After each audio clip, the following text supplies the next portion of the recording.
If Memory Serves by Pascoite. I trot up from the roadway and wipe my hooves on the doormat outside an elegant white stone building. This close to it, I can't see the foothills on the other side, but the formidable mountain and the delicate spires of Canterlot still tower overhead. It's a long hike from Ponyville, but I get good exercise this way. Like clockwork, every Tuesday, Thursday, and twice on the weekend. It was harder to find the time back when I was still in school, but in the years since I've made it a regular thing. I pull open the door, and the receptionist smiles back at me from behind her paneled desk. The lobby is rather eye-catching, with all its subdued lighting and plush chairs, but to tell the truth, it just comes across as sterile, and the chairs are pretty stiff too. The receptionist slides a visitor's badge across the desk and prints my name in the logbook for me. "Good to see you again, ma'am." "Thanks. She in her usual spot?" I ask, already knowing the answer. Our routine has become, well, routine. The receptionist nods back, so I hang the badge around my neck and head down the hallway. Fluorescent lights, industrial art. At least they've painted the walls a nice, relaxing light blue.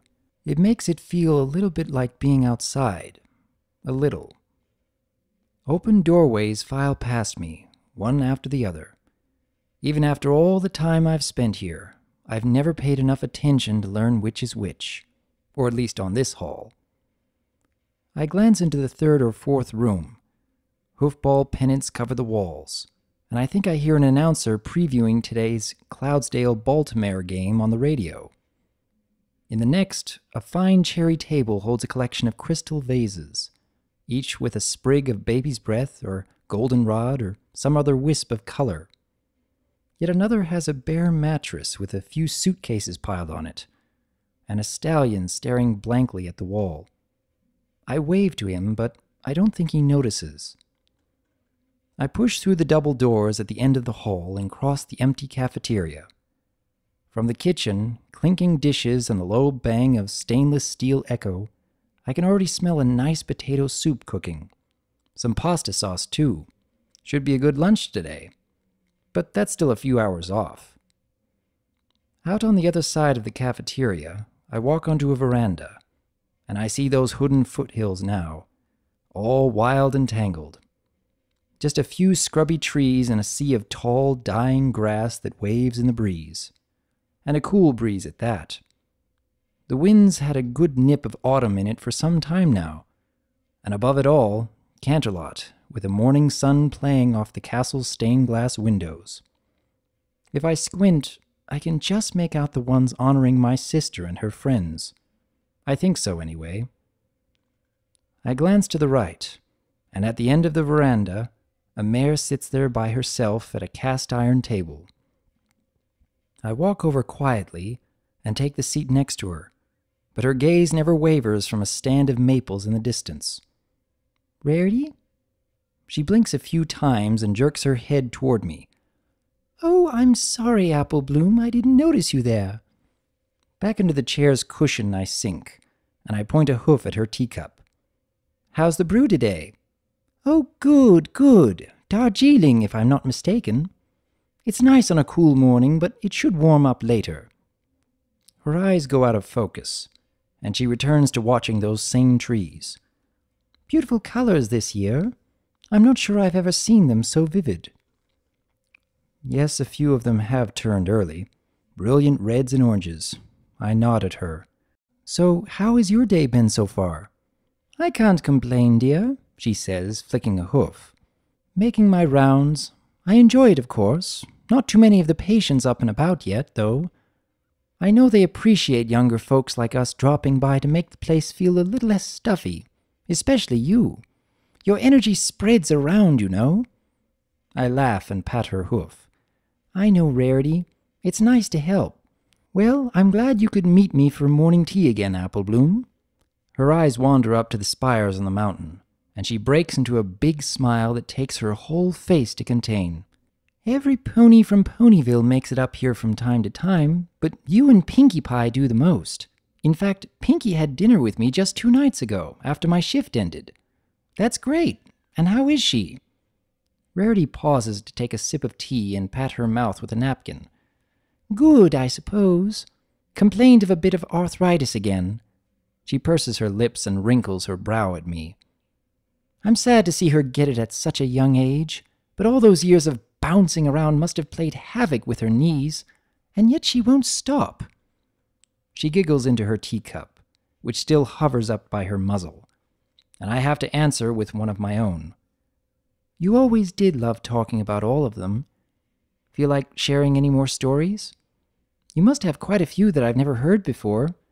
I wouldn't have figured you for one to get into that much mischief. Another giggle, and now she's blushing. Oh, don't go tarnishing my good name now. I close my eyes and envision her traipsing across some mountain range or through a swamp. As much as she tries to cultivate an image of refined beauty, she's always relished the occasional adventurer or chance to show that she can do more than sit in front of a sewing machine. She'd never admit to it, of course, but I've known her long enough. Whatever Rarity does, it's worth doing with pride, and that includes anything that might not qualify as dainty. Perhaps I can recall a tale or two, she continues. But first, let me offer you a drink. Can I get one of the staff to bring you some tea? It tastes rather good today. She takes another sip from her steaming cup and savors it a moment before swallowing. Darjeeling, I think. My shoulder twitches, and I squeeze my eyes shut. I take a deep breath before looking over at her. Yes, but don't you worry. I'll ask a waiter when one comes by. I don't want to trouble you. Oh, no trouble, Apple Bloom. I'll just pop inside and... No, please, I say, holding up a hoof. I'll just enjoy the conversation for now. So, you said you'd be willing to regale me with one of your tales of heroism? Oh, Apple Bloom, she says with a shake of her head and a polite chortle. You make it sound so grandiose. Most of those old adventures occurred while we all still lived in Ponyville. They're not exactly new to you. It doesn't matter. I wave a hoof and lean forward attentively. I like hearing them from some pony who lived them, and I know how you like to reminisce. Yes, old tales. I can't help but wish I had some new ones to tell. She sighs and idly taps a hoof against the table's edge. The other girls still get about, it seems, while I've settled into my little corner of Equestria. I just wait for her frown to dissipate. It'll happen soon enough. If there's one silver lining, it's that she always returns to happy.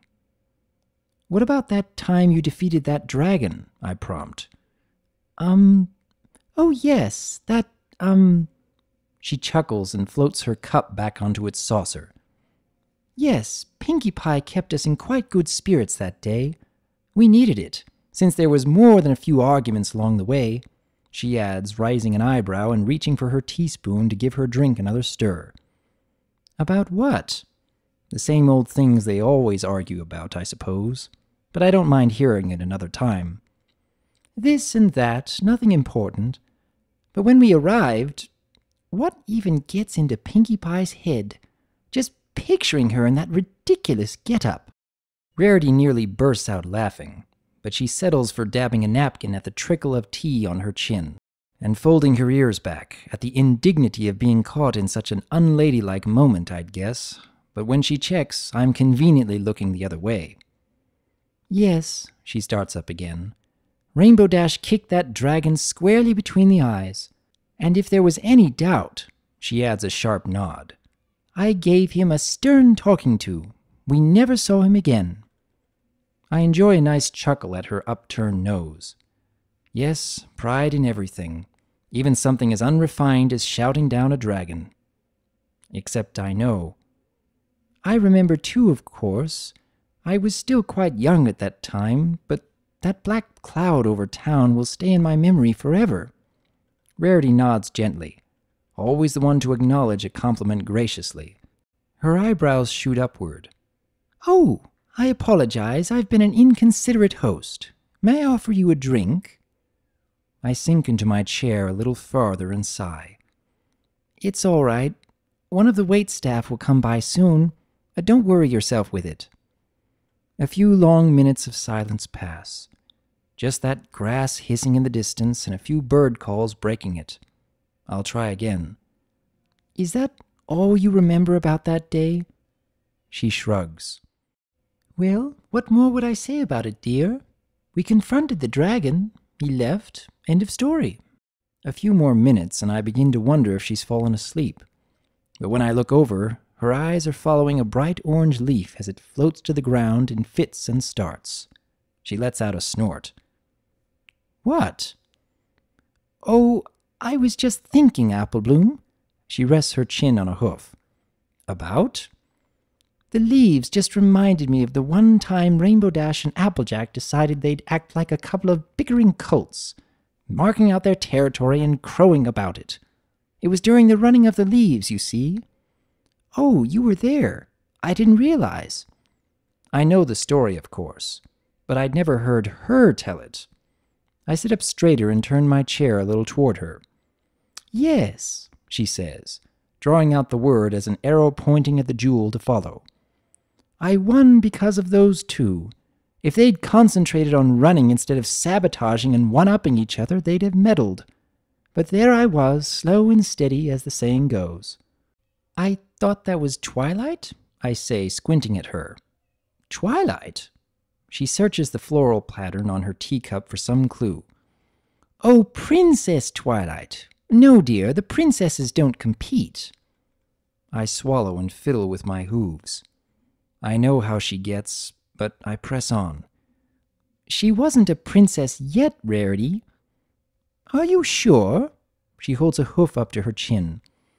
I remember seeing wings on her when Pinky and I announced the race.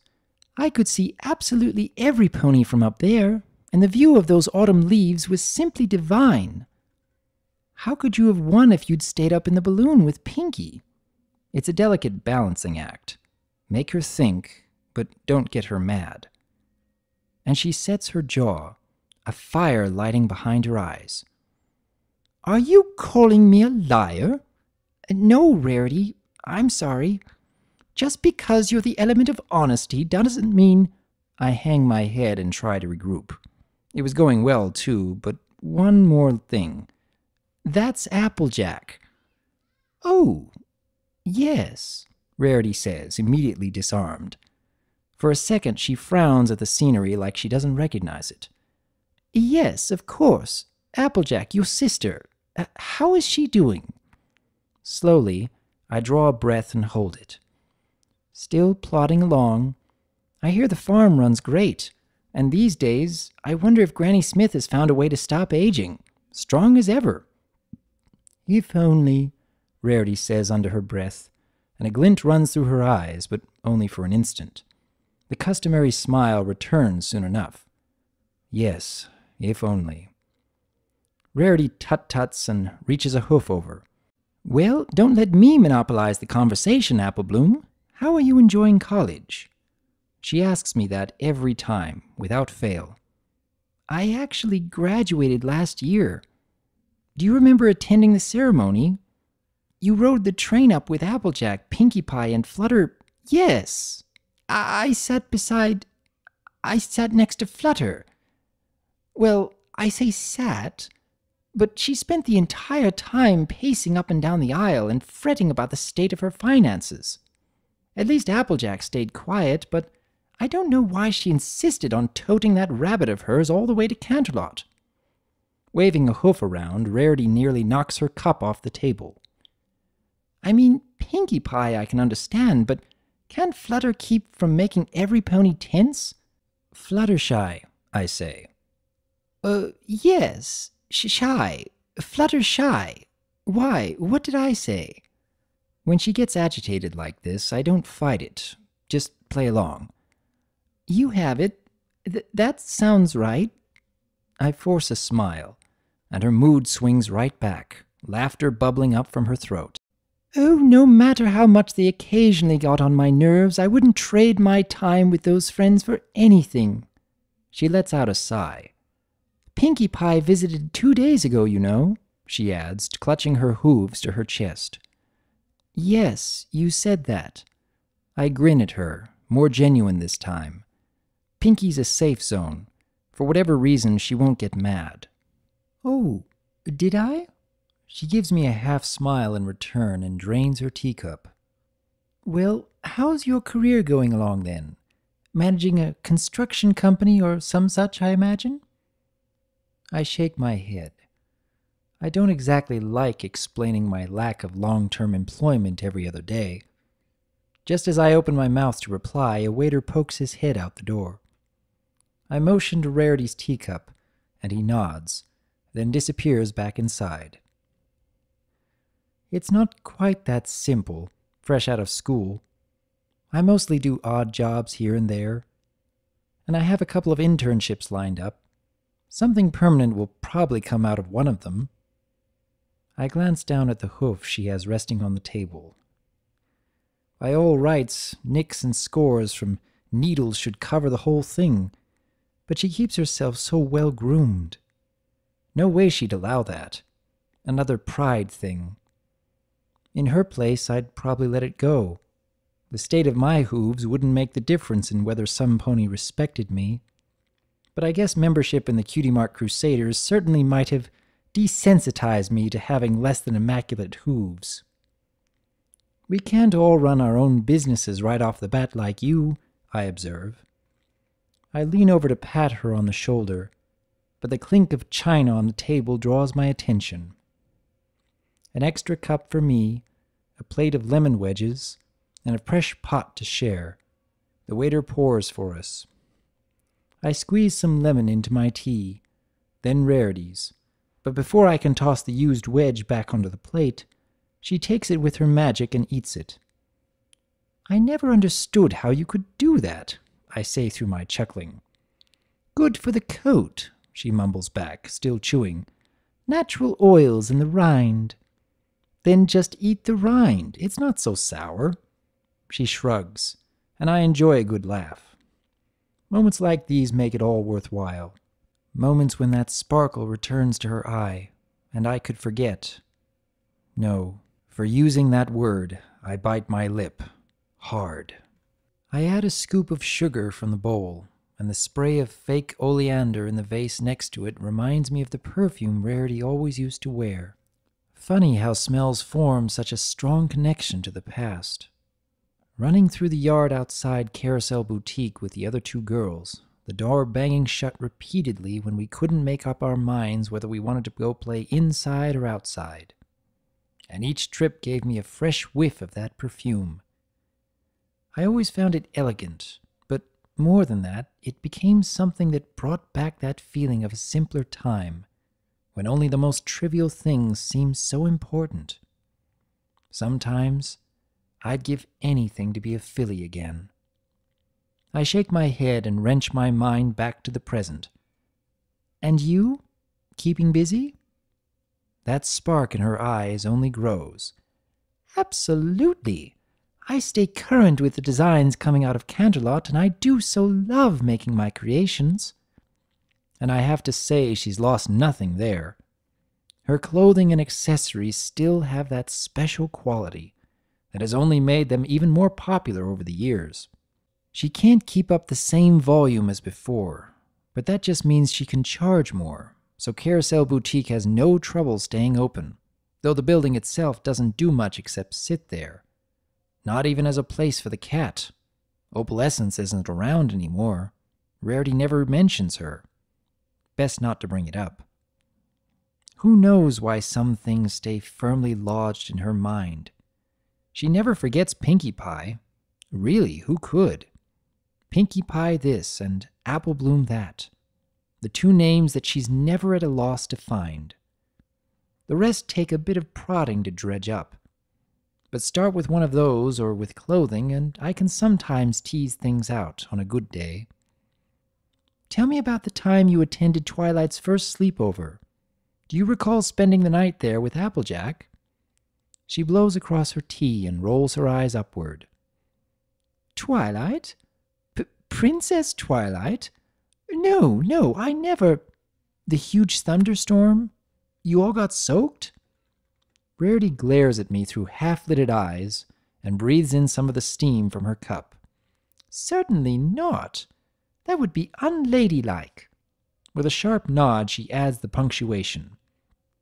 You dared Applejack to wear a girly dress, I say, the corners of my mouth curling up. Her own smile answers. Once again, clothing provides the spark to light up her thoughts. Yes, of course, your sister. She looked rather sophisticated in it, if I do say so myself. She turns her nose up and smirks. The gala dress I made for her later did suit her better, I suppose, but there was just something interesting about seeing that rough-and-tumble mare looking positively feminine. I thought it lent a certain strength and confidence to her. Oh well. She snickers into her hoof for a moment and glances at me out of the corner of her eye. And if you ever get into a pillow fight with her, she plays dirty. Do not, she jabs the same hoof at me, allow that so-called honesty to lull you into letting your guard down.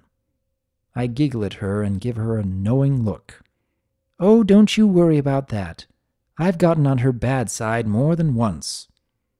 For a moment, Rarity keeps up her warm smile. Then she scrunches her nose up. Well, I exaggerate. She's a particularly steadfast friend, and I imagine a wonderful sister. Yes, I can say that from experience. And I notice that I've been absent-mindedly stirring in the sugar for quite a while now. I set down my spoon and give my drink a taste. Darjeeling it is. I believe she taught you a thing or two as well. She blushes again. Yes, that was when I... Her smile fades, and her eyes focus on the tabletop. It's all right, Rarity. Think your way through it. The sisterhood's social, right? Yes. She looks back up and knits her brow. I ran with... Another little prod. I'll try clothing again. You had Applejack's hat on? Yes. I waited in that horrid mud pit, and I ran with Applebloom. With you. And Applejack ran with... She ran with... She sets her jaw and blinks a few times. We won, I think. We must have. Applejack finished. No, she didn't run. Her hoof starts to tremble, and I cover it with my own. I turn a sympathetic smile on her, but she's already gotten distracted by a V of geese in the distance. Heading south, and early at that, past the trees that have changed color so soon. Poor Pinky. Her knees just not able to keep up with her enthusiasm anymore. Too soon. All too soon. My parents were older than Rarity is now when they had me. She should be in the prime of her life. But she lost some grotesque cosmic lottery. In perfect health. Not gone, but not here. Almost here. Almost as cruel as gone. Maybe more. It started simply.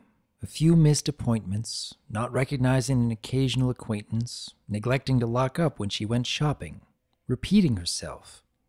Later, forgetting to feed Opal for 3 days, completely blanking on lyrics during a Ponytones concert, not showing up for Fluttershy's birthday party, getting lost on the way to the library to visit Twilight, right in the town she's known all her life. We couldn't ignore it anymore. And now... She'll be fine, the doctor said at her last evaluation a few months ago. I doubt she'll ever improve, but she responds well when you visit. In my professional opinion, the work you've put in with her has been as effective as any of her other therapy in keeping her from getting any worse. You and Pinkie Pie both. She's really latched on to you two. Rarity? I say to break the silence. I always like seeing her reaction to the news I have, but I only wish it would stay with her. I'm getting married next week. Do you remember? Her eyes gleam, and she gapes at me. A wedding? She clasps her hooves to her chest. I love weddings. I wish I'd known. I would have made you something. I gave you a card several months ago so you'd keep it with you and see it. I hope you'll attend. Of course I'll attend. A card? She glances down to her flanks for her saddlebags. On the ground, I say, angling my head toward them. She peers over the edge of her chair and frowns at the canvas bags lying there. Thought I'd left these behind, she mutters, and then she levitates out a bundle of carefully folded cloth with a card tucked into it. Slowly, she spreads out the cloth over the table as I push our tea out of the way, and when she has it all unfurled, she gasps. I can't help holding a breath of my own. What an exquisite dress. I've seen it every few days for weeks now, a little more finished each time, and it always chokes me up a bit. That talent will never go, if there's any fairness in life. It's been a part of her too long, too deeply. It's in her bones. This is for you, Rarity blurts out. Yes, I recall we did a fitting, 2-3 weeks ago? Yes. I gathered it a bit more at the withers like you wanted, then added the ruching around the waist. Just a bit of embroidery left to do, and then sew on the pearl accents. She snaps a nod and has a sharpness I haven't seen in her eyes for some time. I've made good progress on it whenever I sit out here for my morning tea. I can get quite a bit done before I go around and help out with the other patients. They appreciate a new hat or scarf every now and then, the poor dears. She runs a hoof down one of the lines of stitching. The poor dears, she repeats, pursing her lips and shaking her head. But I bet they love having you here too. She falls into silence and takes my hoof. I just smile back. So, the wedding, I finally say. I've gotten approval to take you. It's important to me to have you there. I appreciate that, Applebloom. I look forward to it. I frown, pat her hoof, open my mouth to say something, and pat her hoof again. On the second try, I find my voice. Rarity, do you remember the Cutie Mark Crusaders? She squints at those same trees and draws her eyebrows together. Always racing around your shop, knocking your dress forms over, so sure of what our purpose in life would be, which somehow changed every 5 minutes? I don't... Right, the clothing. We always wore those silly capes. Oh, yes, you and Scoops, and another? Were there 3, or just the 2? Applebloom and Scoops and... Her frown deepens while her stare bores a hole in the table.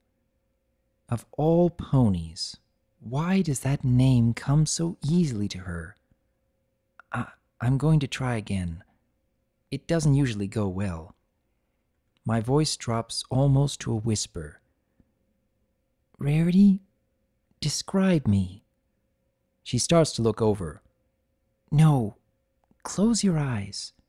Focus on those fillies rampaging through your shop, the capes they have on, how they look, how they sound. Tell me. I gulp.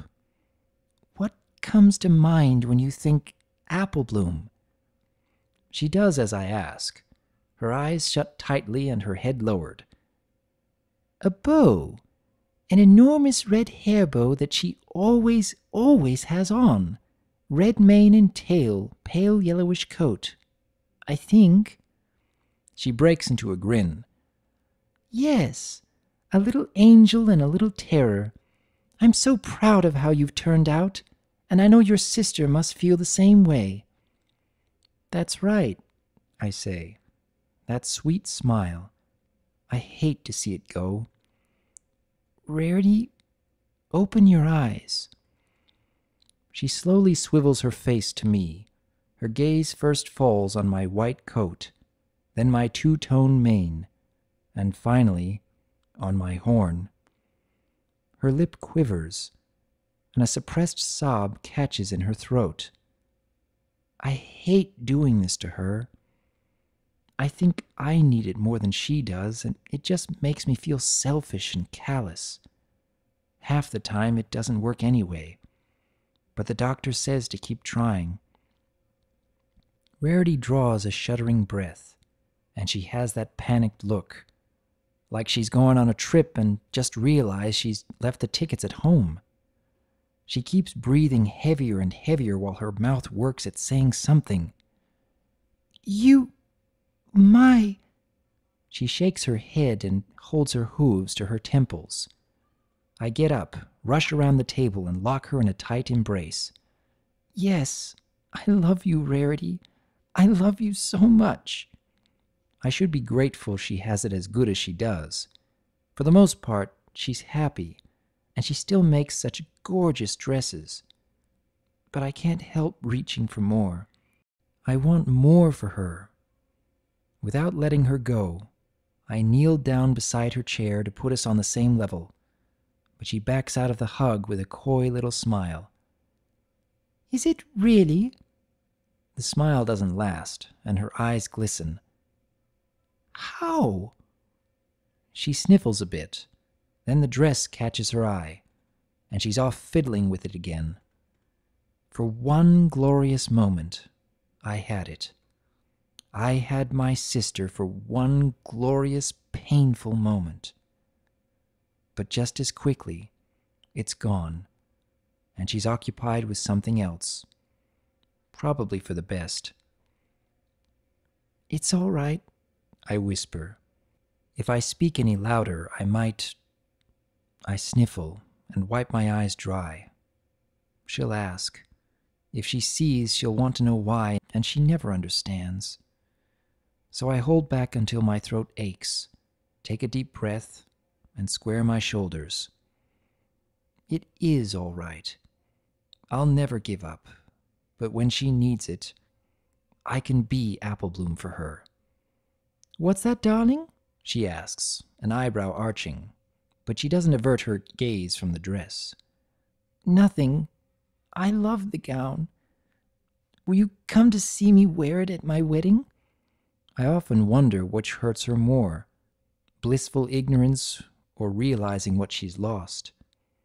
I don't know how to answer that for her. Life goes on, I guess. I return to my seat. Only a few minutes until the patients and staff start showing up for lunch, and we'll lose our privacy. You've clearly put a lot of work into it. She nods, but then flicks a dismissive hoof at what had mesmerized her just seconds ago and what represents months of meticulous labor. It's never been about the effort for her. Oh, you're getting married, Apple Bloom?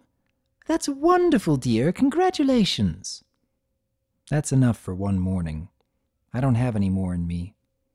We'll have a nice afternoon, wherever her fancy takes her. I'll try again in 2 days, and again on the weekend, and again, and again, and again. It's never been about the effort for me either.